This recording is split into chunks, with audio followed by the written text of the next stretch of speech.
The Whitmore estate sprawled across 40 acres of prime Connecticut real estate, its manicured lawns and centuries-old oak trees standing as testament to 6 generations of accumulated wealth. On this particular June morning, the estate was being transformed into a wedding venue fit for royalty, with white tents billowing in the gentle breeze and thousands of imported roses perfuming the air. The main house itself was a Georgian masterpiece, built in 1892 by Richard's great-great-grandfather, with money earned from textile mills that had once employed thousands of workers across New England. 27 rooms spread across 3 floors, each one decorated with antiques and artwork that museums would have killed to acquire. Crystal chandeliers from Venice hung in the ballroom. Paintings by minor Dutch masters lined the hallways. The library contained first editions that scholars travelled from around the world to examine. This was the world Richard Whitmore III had been born into, the world he had always assumed his children and grandchildren would inherit without question. A world of privilege and power, of country clubs and private schools, of connections that opened doors others didn't even know existed. Richard Whitmore III stood at the window of his study, watching the workers scurry about like ants preparing for their queen. His daughter, his only child, his precious Alexandra, was getting married tomorrow. It should have been the happiest day of his life. Instead, his stomach churned with a rage he could barely contain. The morning light filtered through the antique curtains, casting long shadows across the Persian rug his grandfather had brought back from Istanbul in 1923. Every object in this room told a story of Whitmore success, of generations of shrewd business decisions and advantageous marriages that had built an empire from humble beginnings. Richard's great-great-grandfather had started with a single textile mill in 1847. Now the family holdings included real estate, banking, manufacturing, and enough political influence to shape legislation in 3 states. On the mahogany desk sat a photograph of Alexandra at her medical school graduation, her smile radiant as she held her diploma. She had graduated top of her class, just as Richard had always known she would. She had inherited the Whitmore intelligence, the Whitmore drive, the Whitmore determination to excel. She was everything he had raised her to be, and now she was throwing it all away. All of it could have been Alexandra's. All of it should have passed seamlessly to the next generation of proper Whitmores. Instead, his daughter had thrown it all away for a man Richard refused to accept. "You're going to wear a hole in that carpet," said Margaret, his wife of 32 years, from her position on the leather settee. She didn't look up from the seating chart she was reviewing for the 100th time. "I still can't believe she's going through with this," Richard muttered, his fingers tightening around the crystal tumbler of scotch in his hand. "After everything we've given her, after all the opportunities, all the introductions to suitable young men from good families." "Marcus is from a good family, Richard. You know what I mean." Margaret finally looked up, her expression carefully neutral. After 3 decades of marriage, she had learned when to push her husband and when to let him stew in his own bitterness. This was a time for the latter. Nothing she said would change his mind, and tomorrow, ready or not, their daughter would marry the man she loved, whether Richard approved or not. The man in question was Marcus Thompson, 29 years old, graduate of Yale Law School, currently a rising associate at one of Manhattan's most prestigious law firms. He was brilliant, ambitious, kind and devoted to Alexandra in a way that made Margaret's heart ache with recognition. She remembered when Richard had looked at her that way, before wealth and status had hardened him into something she barely recognized. Marcus was also black. And for Richard Whitmore III, heir to a textile fortune built on the backs of workers his family had exploited for generations, that was an unforgivable sin. "The Hendersons are coming," Richard said, still staring out the window. "And the Carmichaels, the Worthingtons. Everyone who matters in our social circle will be here tomorrow, watching our daughter marry." He couldn't even finish the sentence. Watching our daughter marry a successful, educated, loving man who treats her like she hung the moon. Margaret finished for him. The horror! Richard spun around, his face flushed with anger. Don't start with me, Margaret. You know this isn't about his career or his education. This is about our legacy, our bloodline. 6 generations of Whitmores, and Alexandra is going to end it by what? By being happy? By choosing love over your antiquated notions of racial purity? Margaret stood, her own anger finally breaking through her careful composure. Listen to yourself, Richard. Do you hear the words coming out of your mouth? This is 2024, not 1924. Some things don't change with the times, and some things desperately need to. They stared at each other across the study, husband and wife, united by decades of shared history and divided by something neither of them could bridge. The grandfather clock in the corner ticked away the seconds, each one bringing them closer to a wedding that would either heal their family or tear it apart forever. A knock at the door broke the tension. Jenkins, their butler of 20 years, appeared in the doorway with his customary discretion. "Sir, Miss Alexandra and Mr. Thompson have arrived. They're asking to see you both in the drawing room." Richard's jaw tightened. "Tell them I'm busy." "Richard," Margaret said, her voice carrying a warning he knew better than to ignore, "we will go down there together, and we will be civil. This is our daughter's wedding eve. Whatever you're feeling, you will put it aside for one evening." For a moment, it looked like he might refuse. Then, with a heavy sigh that spoke volumes about his reluctant compliance, he set down his scotch glass and straightened his tie.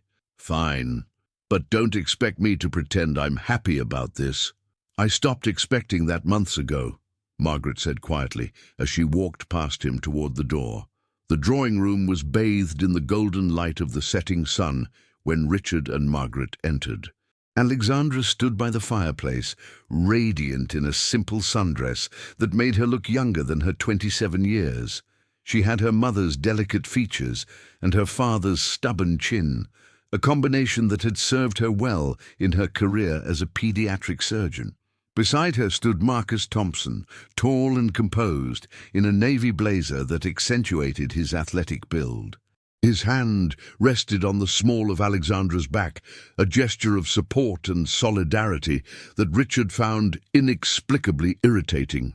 "Mom, Dad," Alexandra said, stepping forward to embrace her mother. When she turned to her father, there was a moment of hesitation, a flicker of hurt in her eyes that she quickly masked. "Thank you for doing all this. The estate looks beautiful." "Your mother handled most of it," Richard said curtly, accepting his daughter's brief hug without returning it. Marcus stepped forward, his hand extended. "Mr. Whitmore, thank you for hosting the wedding here. It means the world to Alex and to me."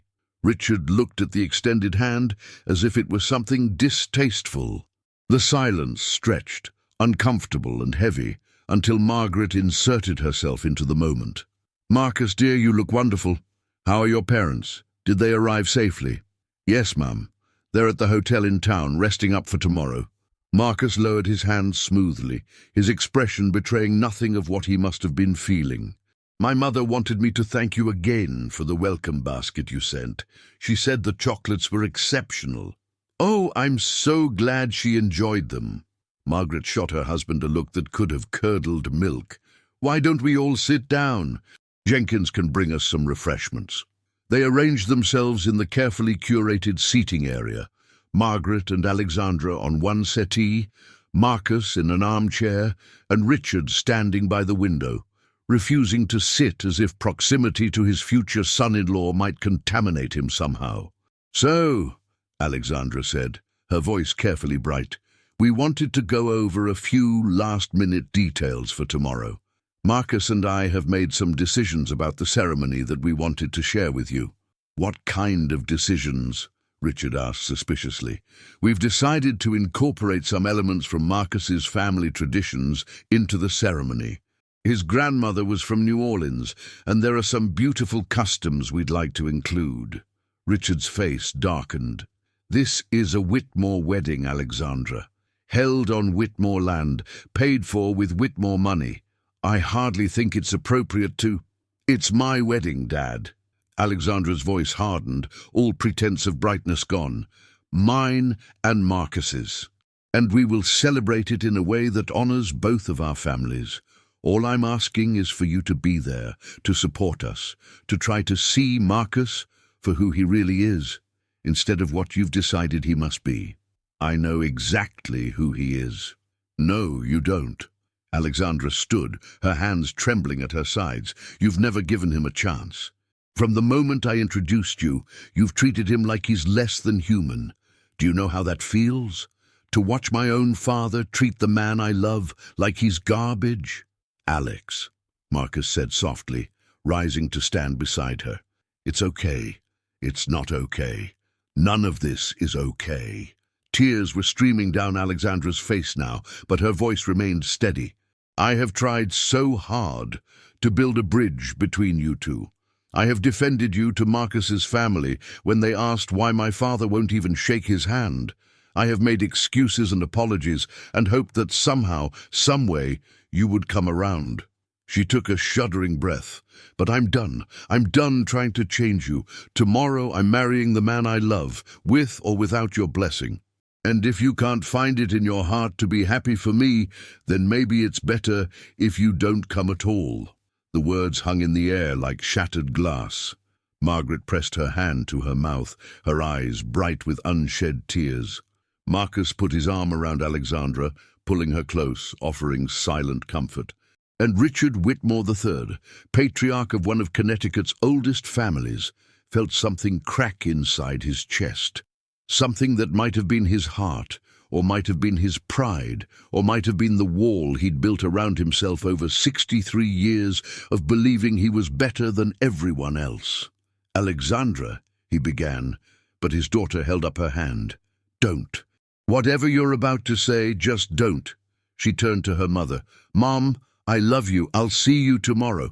And with that, she walked out of the drawing room, Marcus at her side, leaving her parents alone with the wreckage of their family. Margaret turned to Richard, her face a mask of barely contained fury. I hope you're proud of yourself. Margaret, I was only what?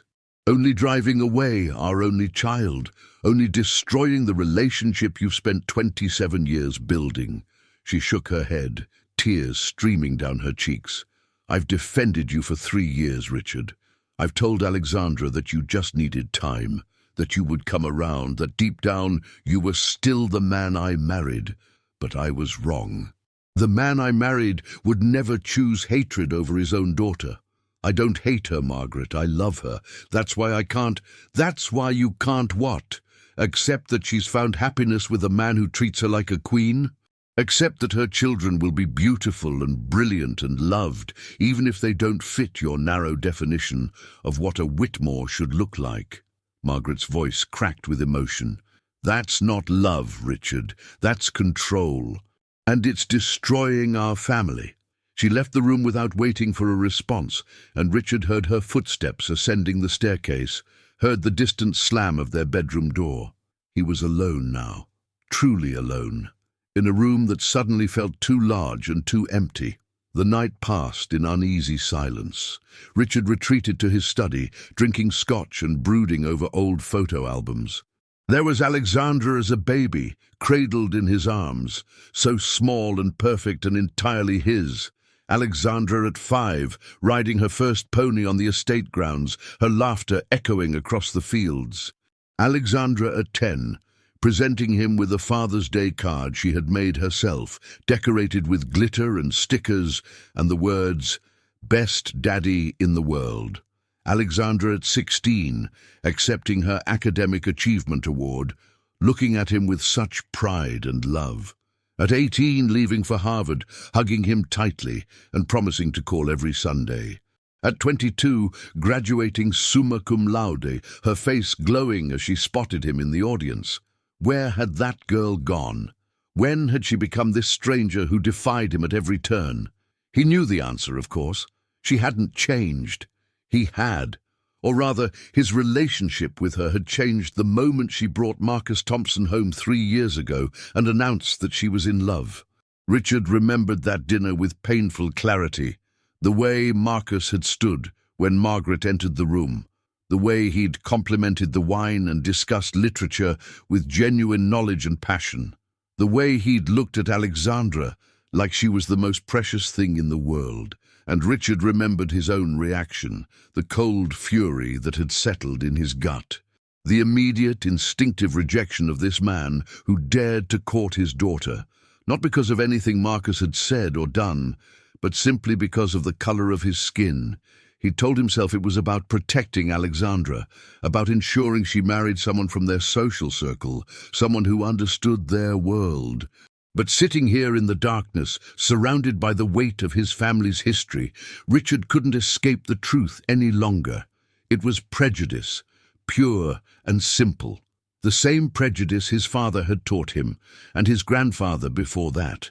The same prejudice that had built their fortune on the exploitation of black workers in the textile mills. The same prejudice that had been passed down through 6 generations of Whitmores like a poisoned inheritance. And now it was destroying his relationship with his only child. Richard poured another scotch and stared at the portrait of his father hanging above the fireplace. Harrison Whitmore II had been a hard man, cold and demanding, impossible to please. Richard had spent his entire life trying to earn his father's approval, trying to live up to the Whitmore name, trying to be worthy of the legacy he'd inherited. Had it been worth it? Had any of it been worth it? The clock struck midnight, and Richard finally allowed himself to ask the question he'd been avoiding for 3 years. What if he was wrong? The wedding day dawned clear and bright, the Connecticut sky a perfect cloudless blue. The estate had been transformed overnight into a fairy tale setting, with white chairs arranged in precise rows facing an arch of cascading flowers. A string quartet played softly as guests began to arrive, their designer outfits and practiced smiles on full display. The air was thick with the scent of gardenias and roses imported from 3 different continents to ensure the perfect bloom on this perfect day. White-gloved waiters circulated among the early arrivals, offering champagne and delicate canapes, while a small army of photographers documented every moment for the society pages that would feature the Whitmore wedding for weeks to come.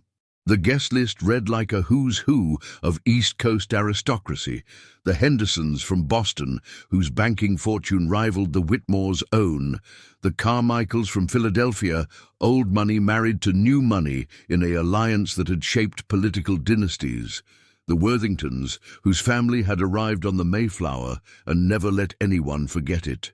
These were Richard's people, his peers, the social circle that had defined his existence for 63 years. And today, they would all witness his daughter marry a man he had spent 3 years trying to drive away. Marcus Thompson stood in the groom's suite, adjusting his tie for the 3rd time. His best man, his younger brother David, watched him with barely concealed amusement. "You're going to wear a hole in that thing," David said, echoing Margaret Whitmore's words from the day before without knowing it. "I just want everything to be perfect." "It will be. Alex loves you. You love her. That's all that matters." Marcus turned to face his brother, his expression troubled. "Her father still hasn't spoken to me. Not really. And after last night..." He shook his head. "I don't want to come between Alex and her family. She's already given up so much to be with me. She hasn't given up anything except a racist father who doesn't deserve her." David's voice was harder than Marcus usually heard it. "Look, I know you want to see the best in people. It's one of your best qualities, but Richard Whitmore has made his feelings perfectly clear. You can't force someone to change, Marcus. All you can do is live your life with integrity and hope they come around eventually. And if they don't?" David put his hand on his brother's shoulder. "Then you and Alex build your own family. One based on love and respect, not old money and older prejudices. That's not a loss, brother. That's a win." Marcus nodded slowly, drawing strength from his brother's words. He thought about his own parents, Charles and Dorothy Thompson, who had built their lives from nothing. His father had grown up in poverty in rural Georgia, the son of a sharecropper who had never learned to read.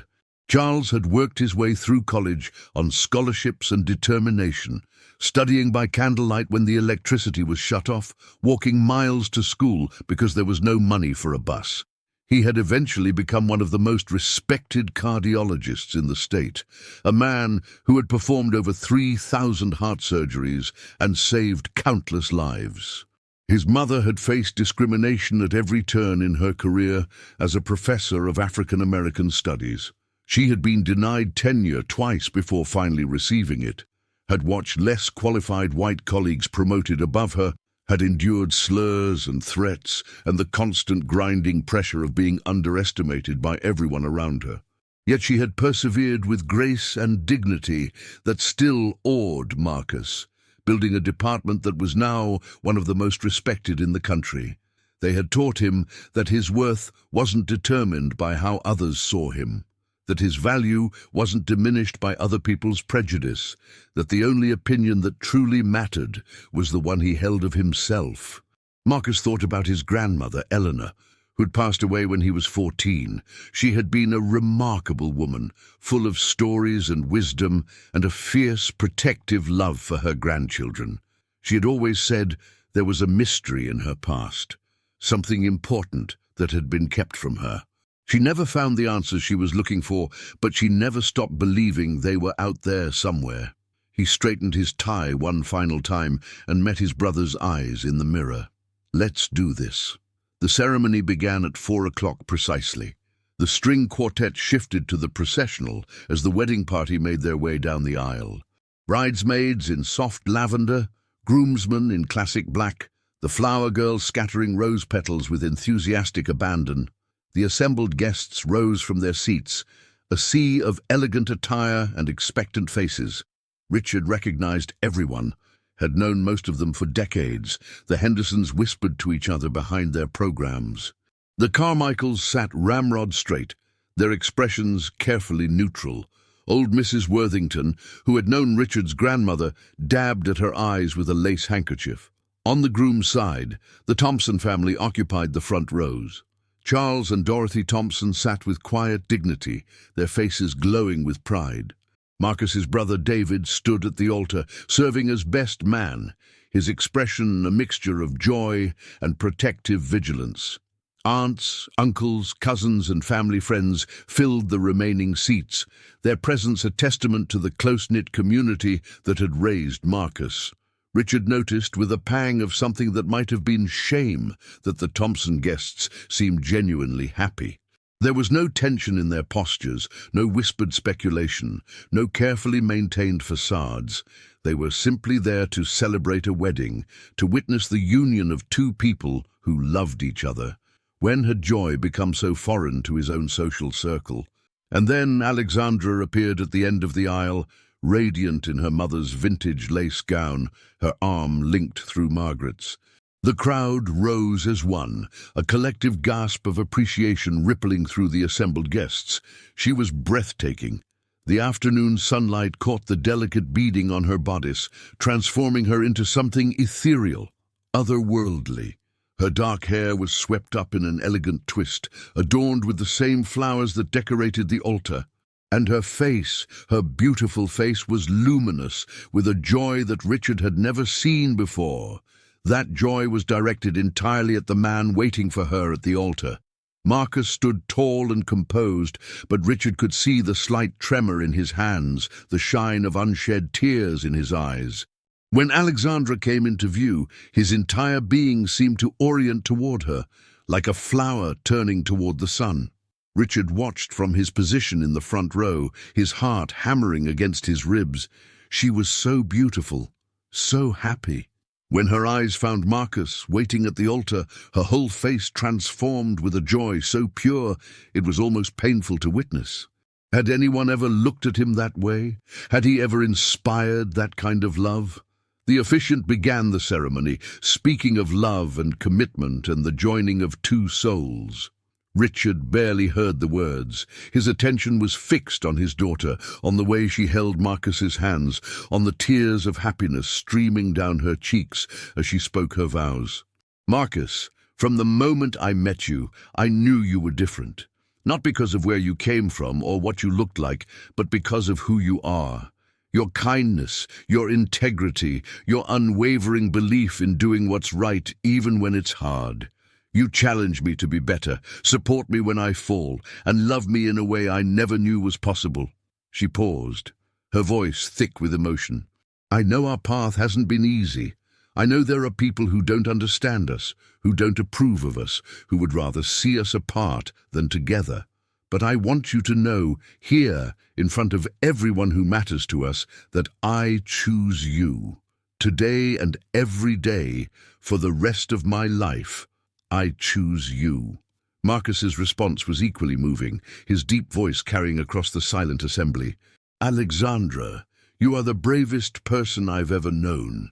You've faced opposition and criticism and judgment, and you've never wavered. You've shown me what it means to stand up for what you believe in, even when the whole world seems against you. He lifted her hand to his lips, pressing a gentle kiss to her fingers. I promise to spend my life being worthy of your courage, to stand beside you through every storm, to love you not just when it's easy, but especially when it's hard. You are my partner, my best friend, my home, and I am so proud to become your husband. The officiant smiled and turned to the assembly.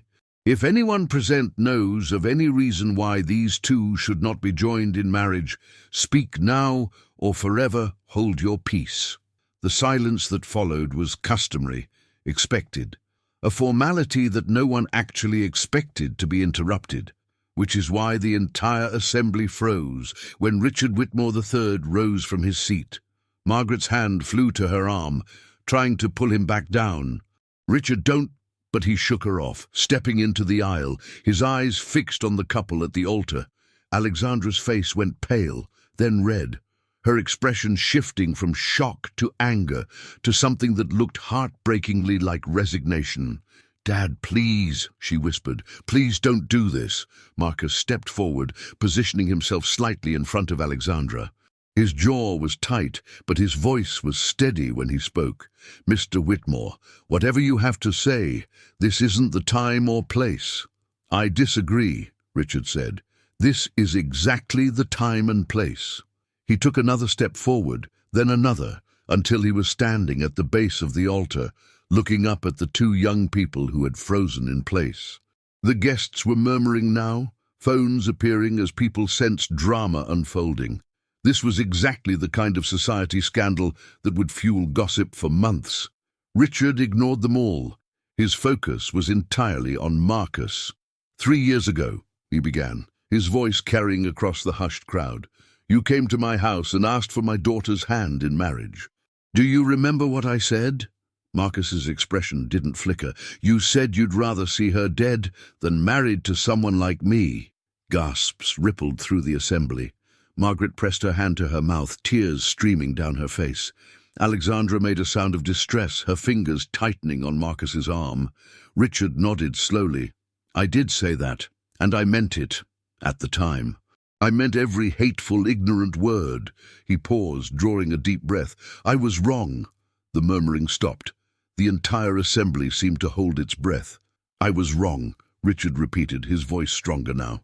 Wrong about you, wrong about what matters, wrong about everything I thought I knew. He turned to face the crowd, his expression raw in a way none of them had ever seen.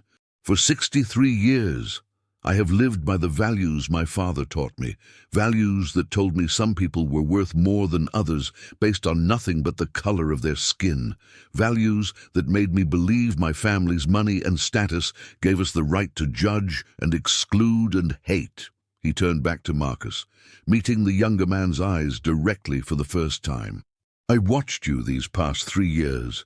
I watched how you treated my daughter with respect and devotion and genuine love.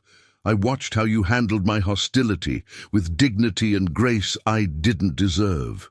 I watched you build a career on merit and hard work, never asking for special treatment, never complaining about the obstacles in your path.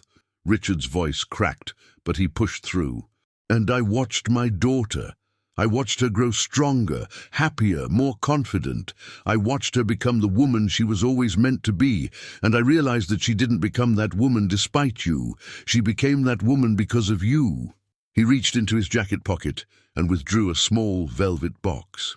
"This was my grandmother's ring. It's been in the Whitmore family for 4 generations. I was saving it. I don't know what I was saving it for. Some imaginary perfect suitor who would never have made Alexandra as happy as you do." He opened the box, revealing a stunning antique diamond ring that sparkled in the afternoon light. "I would be honored if you would give this to my daughter, not as a Whitmore heirloom passed down through a legacy of privilege and prejudice, but as a symbol of a new beginning, a new family built on love instead of hate." Marcus stared at the ring, then at Richard, his composure finally cracking. Behind him, Alexandra was openly sobbing, her hands pressed to her face. "Mr. Whitmore, I don't know what to say. Say you'll forgive an old fool who almost lost the only thing that matters." Richard's eyes were wet now, tears he'd been holding back for years finally breaking free. "Say you'll let me try to be the father-in-law you deserve. Say you'll give me a chance to make things right." For a long moment no one moved. The tension was almost unbearable, the weight of history and hurt and hope pressing down on everyone present. Then Marcus reached out and took the ring box from Richard's trembling hands. "I'll say something better," he said quietly. "I'll say welcome to the family." The cheer that erupted from the assembly was deafening. Margaret rushed forward to embrace her husband, both of them weeping openly. Alexandra threw herself into her father's arms, the years of pain and distance dissolving in a single moment of reconciliation. And when the ceremony resumed, when Marcus slipped both rings onto Alexandra's finger, the antique diamond and the wedding band, it felt like more than a marriage. It felt like a healing, like a promise that the sins of the past didn't have to define the future, like a new beginning. The reception was everything a society wedding should be, and something more. The champagne flowed freely, the food was exquisite, and the dance floor was never empty. But the real celebration was happening in the quieter moments, the conversations that would never make it into the society pages. The grand tent had been transformed into an enchanted garden, with thousands of fairy lights twinkling overhead and cascading floral arrangements creating intimate alcoves for conversation. A 12-piece orchestra played a mix of classical standards and contemporary favorites, their music floating through the warm evening air. The Whitmore family chef had outdone himself, presenting a 5-course meal that drew appreciative murmurs from even the most jaded society guests. Oysters from Maine, beef tenderloin from a local farm, vegetables from the estate's own gardens. Each dish was a work of art, plated with precision and served with impeccable timing. But Richard noticed, as he had during the ceremony, that the genuine warmth came from the Thompson side of the celebration. Marcus's family laughed freely, danced enthusiastically, embraced each other with an openness that seemed foreign to his own carefully controlled social circle. Dorothy Thompson had tears streaming down her face as she watched her son's first dance with his bride, making no effort to hide her emotion behind a sophisticated facade. When had the Whitmore way of celebrating become so sterile? When had joy become something to be managed rather than expressed? Richard found Marcus alone on the terrace, looking out over the estate grounds as the sun began to set. The younger man stood with his hands in his pockets, his profile outlined against the orange and pink sky. "May I join you?" Marcus turned, his expression welcoming in a way Richard knew he didn't deserve. "Of course." They stood in silence for a moment, 2 men from different worlds, connected now by the woman they both loved. In the distance, the orchestra began a new song, and laughter drifted out from the tent. "The estate is beautiful," Marcus said finally. "I can see why Alexandra loves it here." "She spent her summers here as a child," Richard replied, "learning to ride, exploring the woods, swimming in the pond. She used to tell me it was her favorite place in the world." She still talks about it that way, about the tree house you built for her, and the time you taught her to fish, and the stories you used to tell her before bed. Marcus turned to face Richard fully. She loves you, Mr. Whitmore. Despite everything, she loves you deeply. I hope you know that. The words hit Richard like a physical blow. He had been so focused on what he was losing, so consumed by his own prejudice and fear, that he had forgotten what mattered most. His daughter loved him, still loved him, despite 3 years of coldness and rejection, despite every hurtful word, every cruel silence, every opportunity he had missed to be the father she deserved. I meant what I said, Richard finally spoke, every word. But I want you to understand something. He paused, gathering his thoughts. I don't expect you to forgive me. Not really. Not after everything I've said and done. Forgiveness like that takes time, if it comes at all. It does, Marcus agreed quietly. I just want you to know that I'm committed to changing, to being better. Not because I expect anything in return, but because it's the right thing to do. Richard turned to face his son-in-law. I've wasted so much of my life hating people I didn't even know, feeling superior based on nothing but an accident of birth. It's exhausting carrying that much hate around, and for what? What has it ever gotten me except a daughter who could barely look at me? Marcus considered this for a moment. Can I ask you something? Anything. What changed? I mean, really changed. Was it just seeing Alex happy, or was there something else? Richard sighed, leaning against the terrace railing. Last night, after you and Alexandra left, I sat in my study looking at old photographs. Pictures of her as a baby, as a child, as a teenager. And I realized something that should have been obvious years ago. What was that? That she's not mine. Not really. Richard saw Marcus's confusion and clarified. I don't mean biologically. I mean, she doesn't belong to me. She's not a Whitmore asset to be managed or a legacy to be controlled. She's a person, her own person, with her own heart and her own choices and her own life to live. He shook his head slowly. I've spent so much time trying to shape her into what I thought she should be that I never stopped to see who she actually is. A brilliant surgeon who saves children's lives, a woman of integrity and courage, a daughter who kept loving her father even when he didn't deserve it. He looked at Marcus. And a wife who chose a man of character and substance over everything her family represented. She chose love, Marcus said simply. That's all. She just chose love. That's not a small thing. Not in our world. Richard straightened, extending his hand. I know we got off to a terrible start. I know I have years of ugliness to make up for, but I'd like to try if you'll let me. I'd like to get to know the man my daughter loves, the man she chose over everything. Marcus looked at the extended hand, and for a moment, Richard saw 3 years of hurt and rejection flash across his face. All the doors closed in his face, all the invitations not extended, all the holiday dinners he'd spent with his own family because the Whitmores wouldn't have him at their table. Then Marcus took his hand and shook it firmly. I'd like that too, he said, for Alex's sake and maybe for our own. Their handshake was interrupted by the sound of the terrace doors opening. Alexandra appeared, radiant in her wedding gown, her eyes going wide at the sight of her father and husband standing together. Am I interrupting something? Just the beginning of a beautiful friendship, Marcus said, pulling her close and pressing a kiss to her forehead. Richard watched them together, his daughter glowing with happiness, his son-in-law looking at her like she was the center of his universe, and he felt something he hadn't felt in years, something that might have been hope. I believe there's a father-daughter dance waiting, he said, offering his hand to Alexandra. If you'll still have me. Alexandra's eyes filled with tears as she took his hand. I'll always have you, Dad. You're my father. Nothing will ever change that. As they walked back into the reception hall, Richard felt the weight of his past pressing against him. All the wrong choices, all the hurtful words, all the years wasted on hatred and pride. He couldn't undo any of it. But maybe, just maybe, he could start building something new. The first notes of their song began to play, and Richard led his daughter onto the dance floor.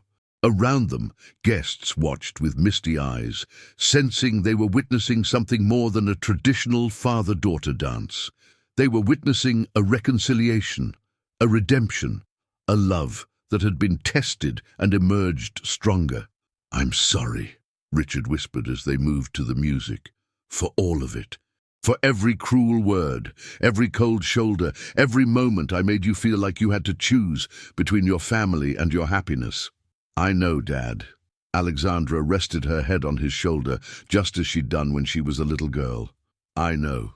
I can't promise I'll be perfect. Change doesn't happen overnight, especially for stubborn old men like me. But I can promise I'll try. Every day, I'll try to be the father you deserve. That's all I've ever wanted." She pulled back to look at him, her eyes shining. Not a perfect father, just one who's willing to grow, who's willing to admit when he's wrong, who loves me enough to change.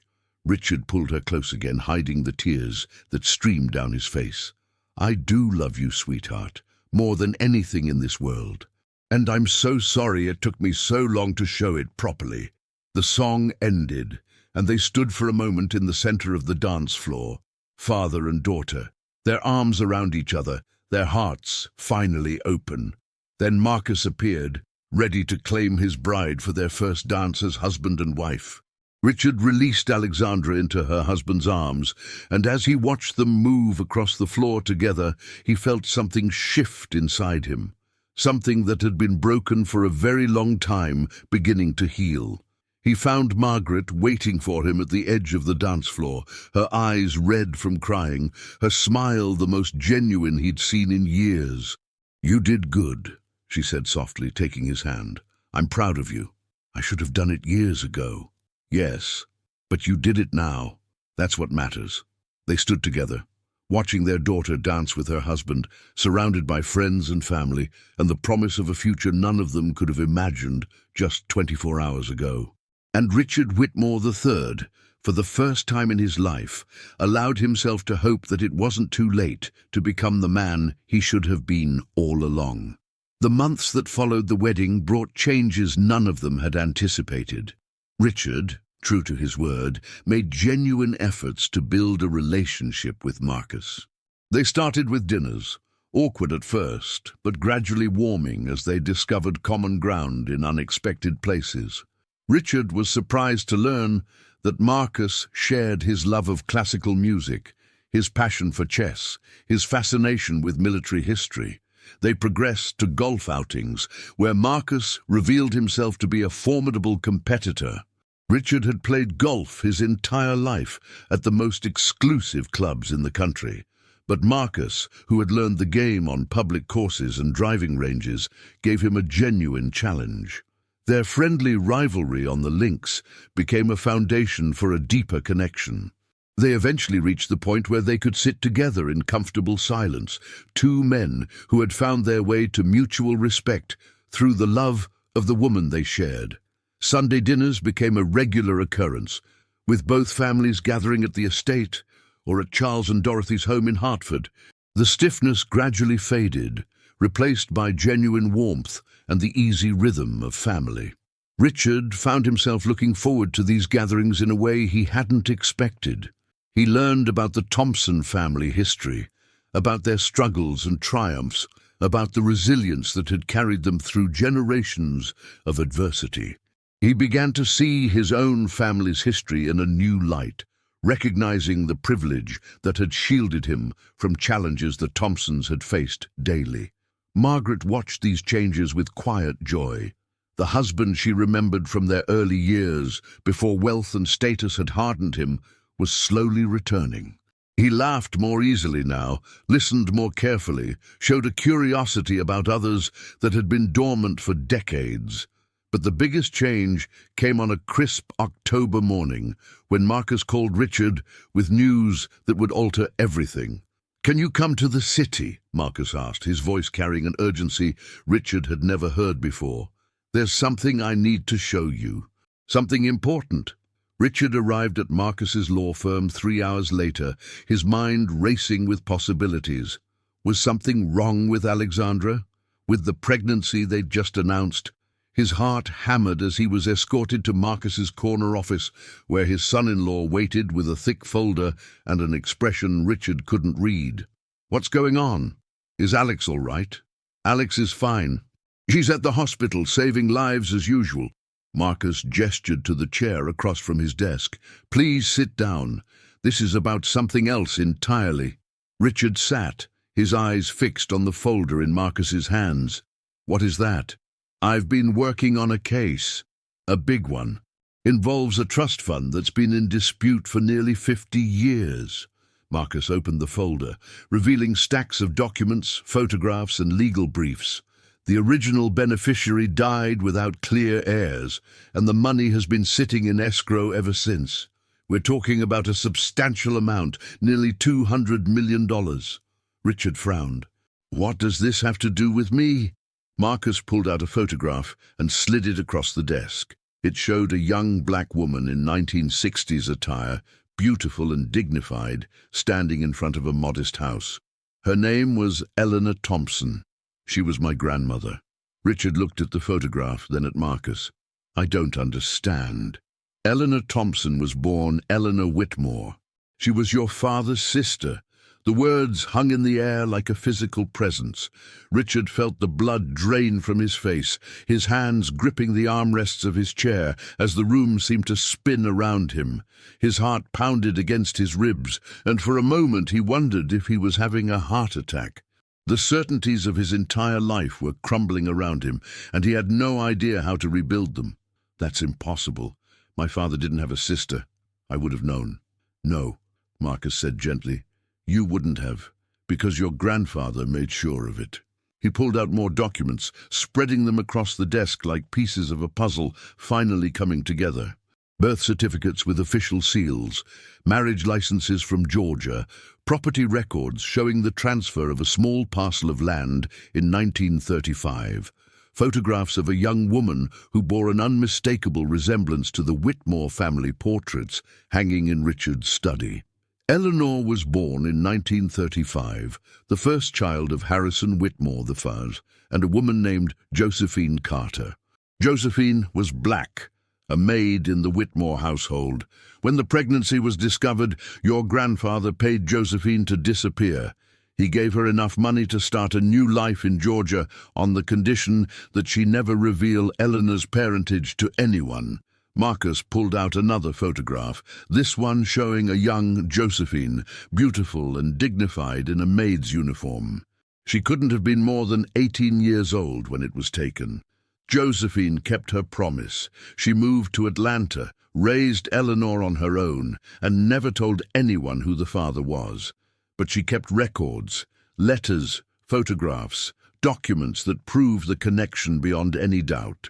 My father found them last year, hidden in a trunk my grandmother had kept locked her entire life. Richard stared at the documents, his mind refusing to process what he was seeing.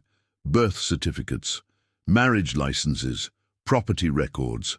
A paper trail stretching back nearly 90 years, documenting a family connection that had been deliberately erased from history. Eleanor grew up never knowing who her father was, Marcus continued. She married a man named James Thompson, and they had 3 children. One of those children was my father. The photograph of Eleanor seemed to pulse with significance as Richard looked at it again. Now that he knew what he was looking for, he could see it. The shape of her jaw, the set of her eyes. Features that echoed through generations of Whitmores, appearing now in the face of the man sitting across from him. "You're telling me," Richard's voice came out as a whisper, "you're telling me we're related? I'm telling you that my grandmother was your aunt, that my father is your cousin, that I am your family, Richard, your actual biological family. The bloodline you were so concerned about protecting." Marcus's voice carried no malice, only a sad kind of irony. "It's been flowing through my veins all along." Richard sat in stunned silence as the implications crashed over him like waves. All those years of prejudice, of hatred, of believing his family's blood was somehow purer or better. And all along, his own family tree had roots in the very people he'd been taught to despise. "The trust fund," he finally managed. You said there was a disputed trust fund. When your grandfather died, he left a portion of his estate in trust for any legitimate heirs who might come forward. It was his way of assuaging his guilt, perhaps, or maybe just covering his bases. The money has been sitting in escrow for decades because no one knew Eleanor existed. Marcus pulled out one final document. My grandmother passed away 15 years ago, never knowing she was entitled to any of this. My father only discovered the truth last year when he was going through her old papers and found letters. Letters from Josephine, explaining everything. Richard took the document with trembling hands. It was a legal brief prepared by Marcus's firm, laying out the case for the Thompson family's claim to the Whitmore Trust. "Why are you showing me this?" Richard asked. "You could have pursued this claim without my knowledge, without my approval. Why tell me?" Marcus leaned back in his chair, his expression thoughtful. "Because I'm not interested in fighting my own family. Because my father doesn't want money that was kept from his mother through deceit and cruelty. And because I believe that the only way to heal the wounds of the past is to face them honestly, together." He stood and walked to the window, looking out over the Manhattan skyline. "My grandmother lived a good life, not wealthy by Whitmore standards, but rich in the things that matter. She raised 3 children who became doctors and teachers and lawyers. She was loved by her community, respected by her peers, and surrounded by family until the day she died." He turned back to Richard. "She didn't need Whitmore money, and neither do we. But we do need something else, something that money can't buy." "What?" Richard's voice was barely audible. Acknowledgement, recognition. The truth, finally, after all these years. Marcus returned to his desk, sitting down across from Richard once more. "I'm not asking you to make some grand public announcement. I'm not trying to claim a place in the Whitmore dynasty. I'm just asking you to know, to understand, to see me and my father and my grandmother's memory as part of your family." Richard looked at the photograph of Eleanor again. His aunt, a woman he'd never known existed, erased from history by the very prejudice he'd inherited and nearly passed on to his own daughter. "Does Alexandra know?" "Not yet. I wanted to tell you first." Marcus paused. "I know this is a lot to process. I know it challenges everything you thought you knew about your family and yourself. But I also know that you've been working hard these past few months to become a better man, to shed the prejudices you were raised with, to see people for who they really are." He leaned forward, his dark eyes meeting Richard's pale ones. "This is your chance to prove that change is real, that growth is possible, that the sins of one generation don't have to be repeated by the next." Richard sat in silence for a long time, the weight of history pressing down on him. His grandfather's cruelty, his father's silence, his own blind hatred, all of it built on lies and fear and the desperate need to believe in a superiority that had never existed. And now, sitting across from him, was the proof that it had all been for nothing. The bloodline he'd been so desperate to protect had been mixed from the beginning. The purity he'd prized was a fiction, maintained only through violence and erasure and the systematic destruction of inconvenient truths. He should have felt devastated, betrayed, furious at the collapse of everything he'd been raised to believe. Instead, he felt something unexpected. He felt free. "I want to meet your father," Richard said finally. "Your real father, not the image I constructed in my mind of someone inferior or unworthy. I want to know him as my cousin, as family." Marcus's expression softened. "I think he'd like that. And I want to honor Eleanor's memory somehow, not with money, but with, I don't know, something meaningful, something that acknowledges what was done to her and tries to make it right. We could establish a scholarship in her name," Marcus suggested, "for first-generation college students. She always believed in the power of education." Richard nodded slowly. "The Eleanor Whitmore Thompson Scholarship. Yes, I think she would have liked that." He stood, crossing to where Marcus had risen as well. For a moment they faced each other across the desk, 2 men from different worlds who had discovered they were from the same world after all. Then Richard extended his hand. "Welcome to the family," he said, echoing Marcus's words from the wedding. "For real, this time." Marcus took his hand and held it firm. "For real." The news spread through both families in the weeks that followed. Alexandra wept when Marcus told her, overwhelmed by the revelation that her husband was her cousin by blood, that her child would carry the heritage of both the Whitmores and the Thompsons in a way that transcended anything they had imagined. She had always loved Marcus for who he was, not for where he came from, but knowing that they shared a common ancestor, that the family her father had tried so hard to keep separate had actually been connected all along, gave her a sense of cosmic rightness. It was as if the universe had conspired to bring them together, correcting a wrong that had been committed nearly a century before. Charles Thompson, Marcus's father, flew to Connecticut to meet Richard in person. The two men stood face to face in the drawing room where so much pain had been inflicted and so much healing had begun, and saw in each other the echoes of a shared grandfather neither had ever truly known. Charles was a tall man, distinguished in the way that successful doctors often are, with silver at his temples and an air of quiet authority. But when he looked at Richard, there was no hostility in his eyes, only curiosity and perhaps a touch of sadness for all the years that had been lost. "My mother never stopped wondering," Charles said, his voice thick with emotion. "She never stopped asking questions about her father, about where she came from. She used to tell me that she felt like a puzzle with missing pieces, like there was a part of herself she could never quite reach. To finally have answers, even now, after all these years." He shook his head. "It means more than I can express." "I wish I had known," Richard replied, and he meant it with every fiber of his being. "I wish things had been different, for all of us." He thought about his own father, Harrison Whitmore II, who had died without ever mentioning a sister. Had he known? Had he been complicit in the cover-up, or had he been kept in the dark like everyone else? Richard would never know for certain, but he suspected the truth. The Whitmore men had always been good at keeping secrets, especially ones that threatened their carefully constructed image of superiority. We can't change the past, but we can shape the future. Charles looked around the drawing room at the portraits of Whitmores stretching back generations. Stern-faced men in formal attire, their expressions suggesting they had never questioned their place at the top of the social hierarchy. "Maybe it's time for some new portraits on these walls, some new faces in the family gallery." Richard smiled, a genuine smile that reached his eyes. "I think you're right." That evening, the two families shared a meal together for the first time as acknowledged relatives. The conversation flowed easily, stories and memories weaving together into a tapestry of shared history.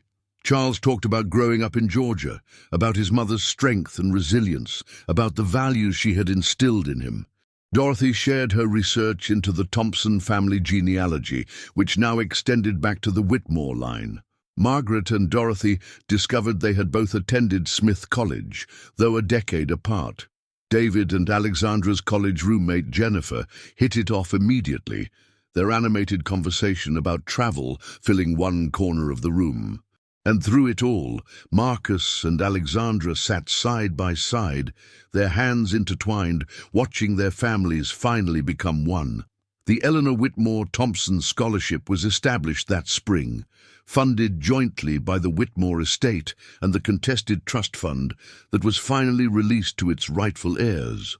The Thompson family donated the entire sum, wanting nothing for themselves but determined to ensure that Eleanor's legacy would help others achieve the education she had always valued.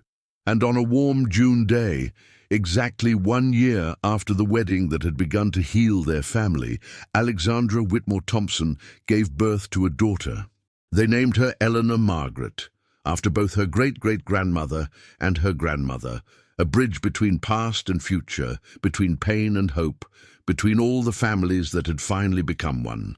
Richard held his granddaughter for the first time in the hospital room, surrounded by Whitmores and Thompsons, by white faces and black faces, by a family that looked nothing like what he had been raised to expect. and everything like what he had learned to embrace. "She's beautiful," he whispered, looking down at the tiny face, the dark eyes already alert and curious.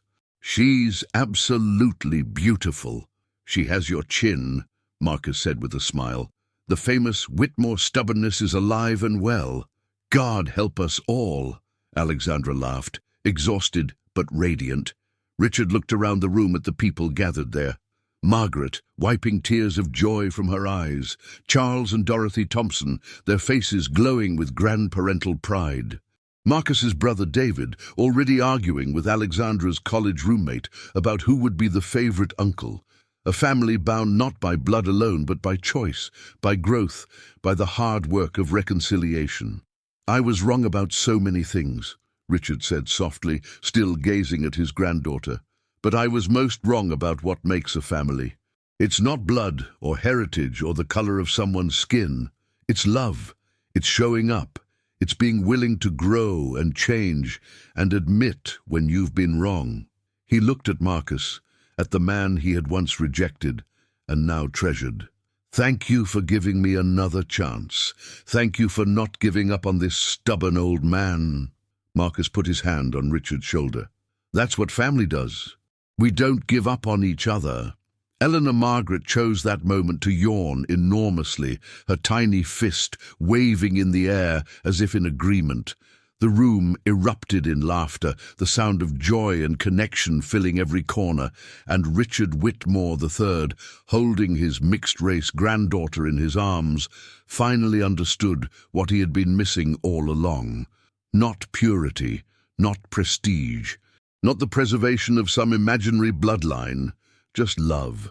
Simple, complicated, messy, beautiful love. It had taken him 64 years to learn that lesson. But looking at the family gathered around him, at the future cradled in his arms, he knew it wasn't too late. It was never too late to become who you were always meant to be. The years that followed were the best of Richard Whitmore's life. He watched his granddaughter grow from infant to toddler to child, her curiosity and intelligence evident from the earliest days. She had her mother's analytical mind and her father's gentle heart, a combination that made her exceptional in ways that had nothing to do with bloodlines or inheritance.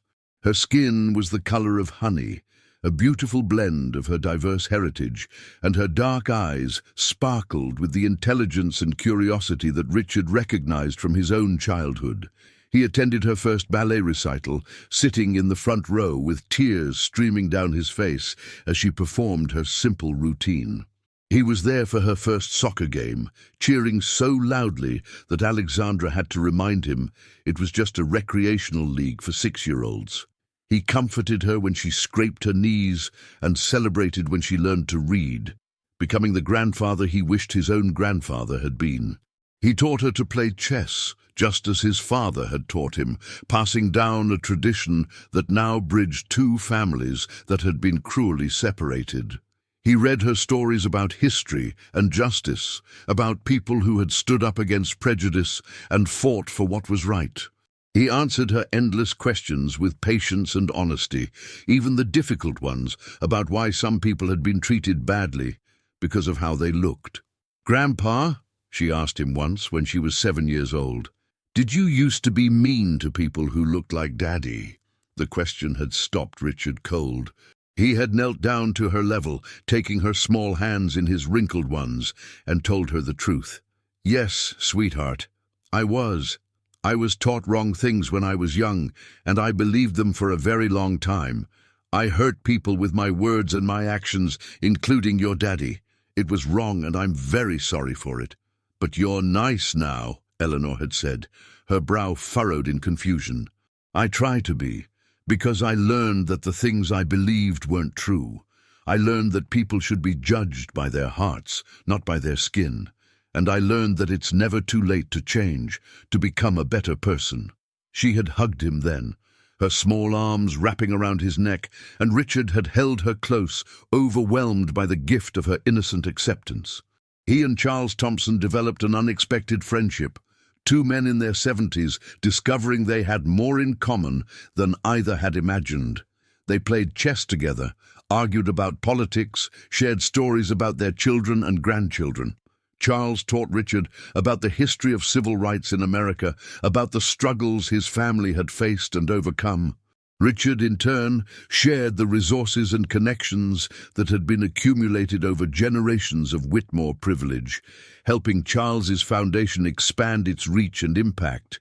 They became brothers in every way that mattered. When Charles's wife Dorothy fell ill with cancer, Richard was there beside him, supporting him through the longest months of his life.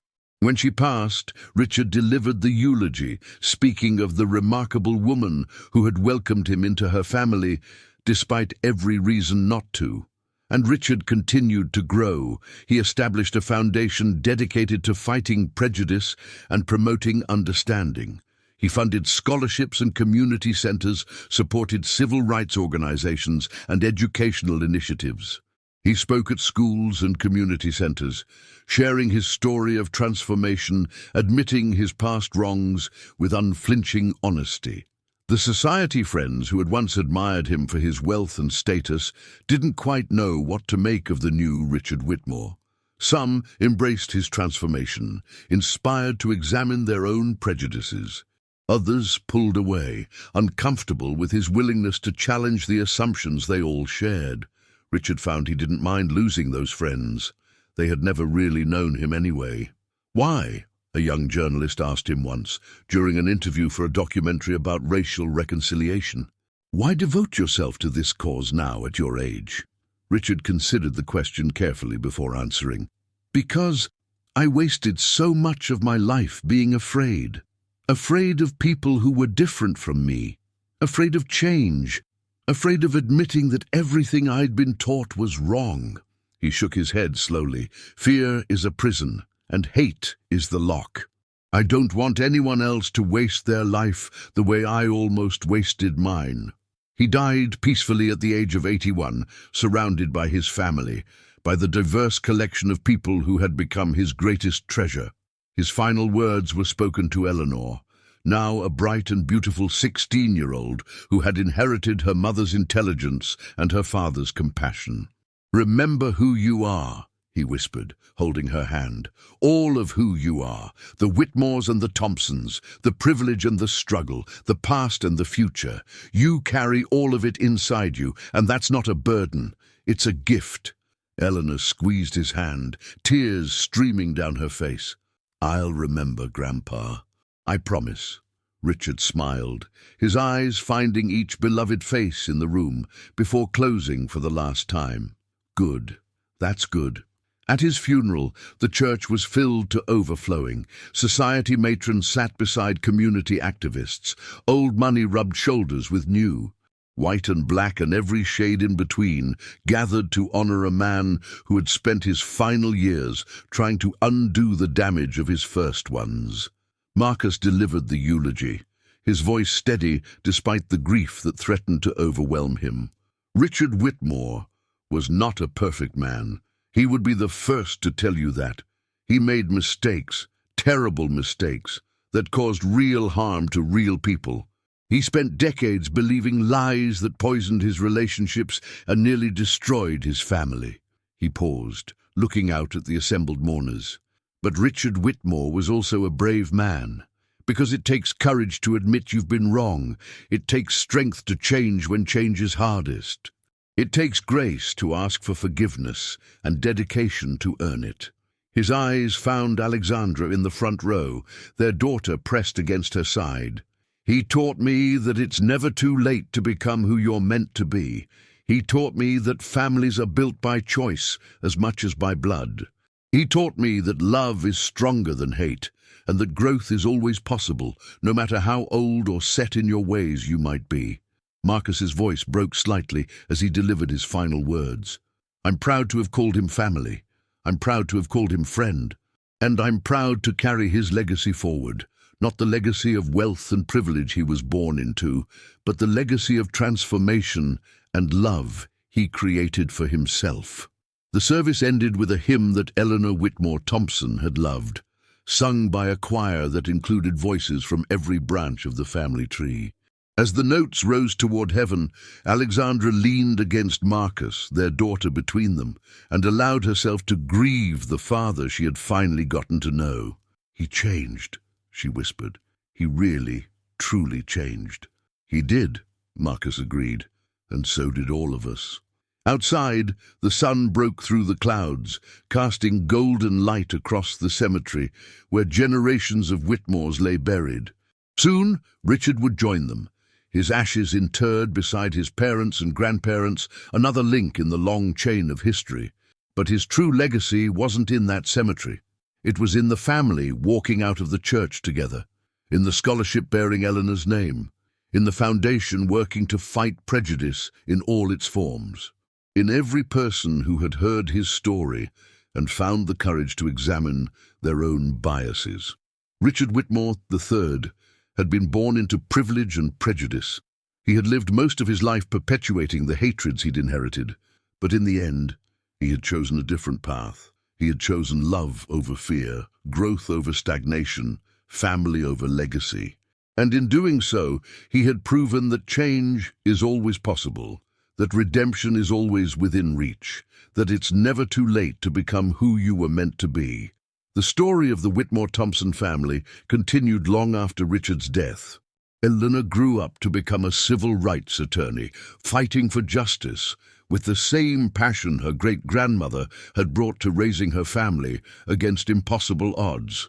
She graduated from Yale Law School, just as her father had, and joined a firm dedicated to fighting discrimination and injustice wherever it appeared. She married a wonderful man named James, a public defender who shared her commitment to justice and her belief that everyone deserved a fair chance. They had 3 children of their own, 2 boys and a girl, each one a unique blend of all the families that had come together to create them. Eleanor passed on the lessons she'd learned from a grandfather who had transformed himself before her eyes. She told her children about Richard Whitmore III, about the man he had been and the man he had become. She explained that people were capable of change, that redemption was possible, that even the deepest prejudices could be overcome with love and patience, and the willingness to see others as they truly were. The Whitmore Thompson Foundation continued to grow, expanding its mission to include not just scholarships, but also community development, job training, and advocacy for equal opportunity. The Eleanor Whitmore Thompson Scholarship had helped hundreds of first-generation college students achieve their dreams, creating a ripple effect of opportunity that extended far beyond what anyone had imagined. And every year, on the anniversary of that fateful wedding, the family gathered at the estate in Connecticut. Whitmores and Thompsons, old blood and new, united by something stronger than the prejudices that had once divided them. The estate itself had changed over the years. Alongside the portraits of stern-faced Whitmore ancestors now hung photographs of the Thompson family, including a beautiful portrait of Eleanor Whitmore Thompson, finally given her rightful place in the family gallery. The library contained books on African-American history and civil rights, subjects Richard had once dismissed but now studied with genuine interest. The gardens had been redesigned to include a memorial to Josephine Carter, the woman whose forced silence had created a wound that took nearly a century to heal. They told stories about Richard, both the bad and the good. The younger generations needed to understand the full truth, needed to know that transformation was possible, but also that the old prejudices had caused real harm. They honored Eleanor Whitmore Thompson's memory with speeches and remembrances. They celebrated how far they'd come, while acknowledging how far society still had to go. The children played together on the same lawns where Alexandra had once ridden her pony, where Richard had taught her to fish, where 6 generations of Whitmores had lived and loved and struggled with their own demons. Their laughter echoed across the estate, a sound of pure joy that transcended every boundary of race and class and history. Margaret had taken to organizing these gatherings with a joy that lit up her entire being. She coordinated the menus to include traditional dishes from both families, oversaw the decorations that blended Whitmore formality with Thompson warmth, and made sure every member of their extended family felt welcomed and valued. She lived to be 93 years old, surrounded by grandchildren and great-grandchildren who adored her. And they reminded each other of the truth that Richard had finally learned, the truth that had set him free, that family is not about blood or color or status, that love is stronger than hate, and that it's never too late to change, never too late to grow.